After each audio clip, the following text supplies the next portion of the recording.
นี่เนาะทุกคนเหยื่อหัวสีไข่ก็ว่าแปลกแหละเจอเหยื่อมักปมเข้าไปป่าแห้งแปลกกว่านี้อีกเริ่มดักเลยมาทุกคนมาอ่านคอมเมนต์สุดร้อนนี่เราบอกว่ามักปมเหยื่อเด็ดสุดผลบอกว่าสั้นจัดไปตามคำขอนี่สิกินยังเสียได้เด้นี่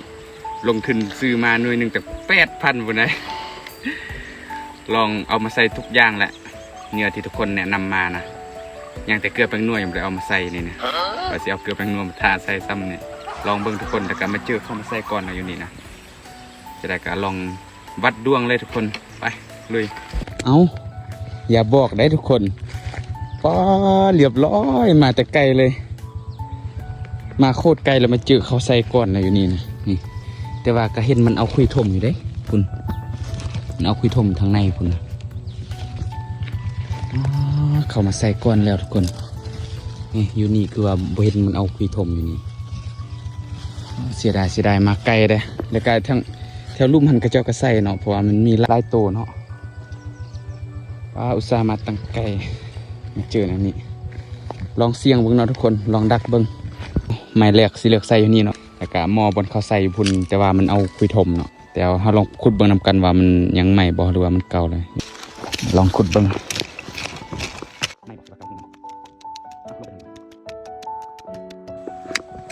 นี่เจอแล้วหูมัน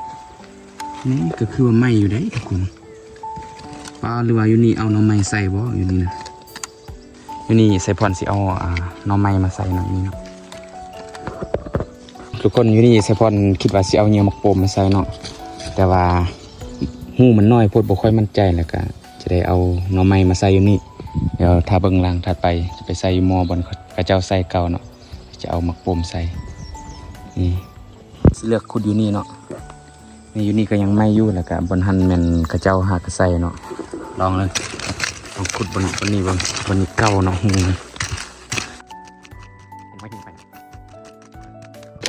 เจอหูมันแล้วคือว่าไม่อยู่ได้หูมันเฮ็ดบนจะใส่ก่อนทุกคนปลาอยู่นี่ไงอยู่หูมันเบิ่งบรรยากาศอยู่มอบนเทียงไฮเทียงหน้ากระเจ้าเนาะใส่อย่างนี้เลยนี่เนาะทุกคนเห็ดบอนไซแล้วเหยื่อมักโปมเหยื่อแอปเปิ้ลไอโฟนบัวมันใหม่หรือว่าเก่าอยู่วันนี้นะเพราะว่ามันเหมาะกันเนาะอันนี้มันหากระตูดดินออกมาก็เลยคิดว่ามันไม่ซะแต่ว่าหูมันก็ค่อนข้างหน่อยนิดนึงเนาะหูว่าใส่พรเห็ดผิดวิธีหรือว่าถือวิธีเพราะว่าบางคนเขาบอกว่าใส่พรบ่สร้างไส้แล้วก็บางคนก็ยังบอกว่าใส่บ่ถือวิธีว่าซั่นแต่ใส่พรบ่ได้เอามือจกเลยมีแต่ว่าเอาแหวกนี่ขุดเบิดบ่ได้เอามือจกเลยคันโตมันสิถึกนะเฮ็ดจังได๋มันก็ถึกเนาะทุกคนนี่เนาะตุนไฮโซ เดี๋ยวใส่พรสิขอปอกมันก่อนตอนสิใส่นะปอกก่อนนะคนตุนสมัยนี้ก็ต้องได้เป็นตุนไฮโซแล้วกินของเพิ่นเอาประมาณนี้พอเนาะใส่หลายเริ่มเสียบเลยทุกคนป้าเพื่อเสียบจะนี่เนาะทุกคนเหยื่อหัวสีไข่ก็ว่าแปลกแหละเจอเหยื่อมักปมเข้าไปป่าแห้งแปลกกว่านี้อีกแต่ละเหยื่อเนาะ ลองเบิ้งเคล็ดลับผู้ใดว่าสิมานนะเริ่มดักเลย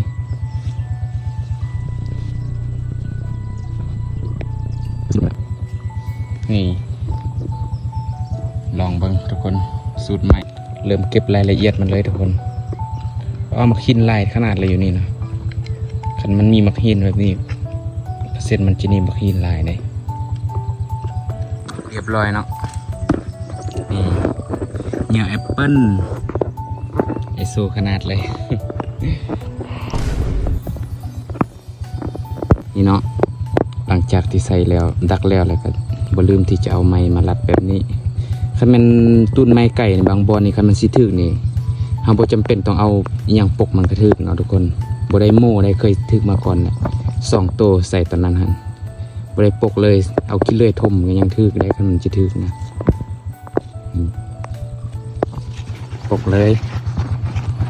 นี่